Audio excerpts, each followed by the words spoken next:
Sanjay Sarma, thank you for being with us today. We're very happy to have you as part of the third edition of the Innovate for Refugees for the MIT Enterprise Forum Pan Arab. We would like to start asking you about open source. How do you think open source learning could have paved the way towards equal access to information and knowledge? Used to be that knowledge belonged to some people and not to others. And open source changes that because it's a part of the universal commons of humankind.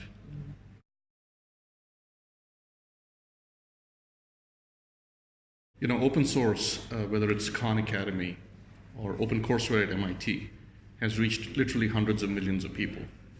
And one of the things we know from the science of learning is that it is easier for you to learn from someone who's closer to your level than from a super expert. So to me, it's revolutionary.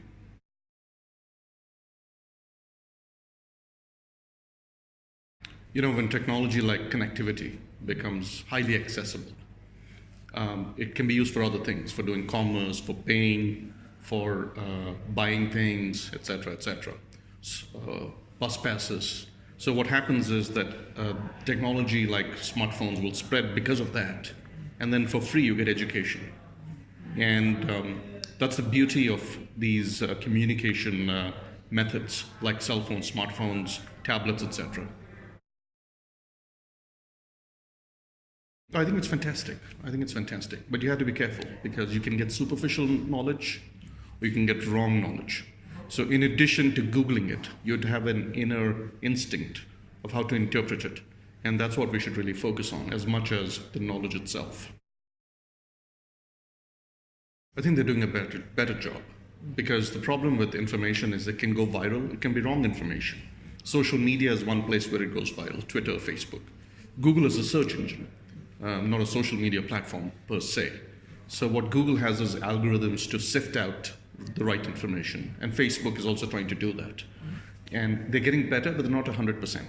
Also, all knowledge has different perspectives, and you should interpret it. You should never accept it.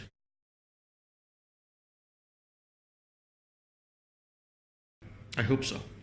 I hope so too. Yeah. Well, you know, professors standing on a stage and just talking while the students sleep. If we can get rid of that role, it's fantastic. In my view, experts, professors, coaches, etc., are better off actually interacting with people, helping them get better. The professors themselves learn from that, and they get better too. So we've got to have a much more integrated approach to learning, not one in which the professor just broadcasts. So I think technology will help with that. Yeah, not a one-way stream. Yeah, so right now it's very one-way. It's got to be interactive. You know, artificial intelligence and technologies like that will make online content, massive open online courses, much more interactive. At some point, we're not there yet. You might imagine a tutor that tries to figure out how the student is misunderstanding a topic. And as the online modalities become more and more sophisticated, the professors will have to up their game to become more value-added.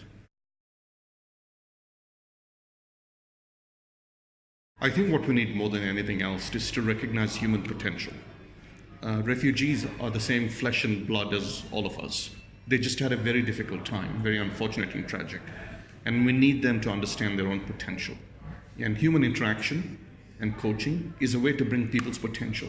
In the end, everyone is the same. Steve Jobs' father was a Syrian refugee, right? So we're all the same. And we just need to recognize each other's sameness and potential. And for that reason, I'm absolutely delighted to be able to come to this event.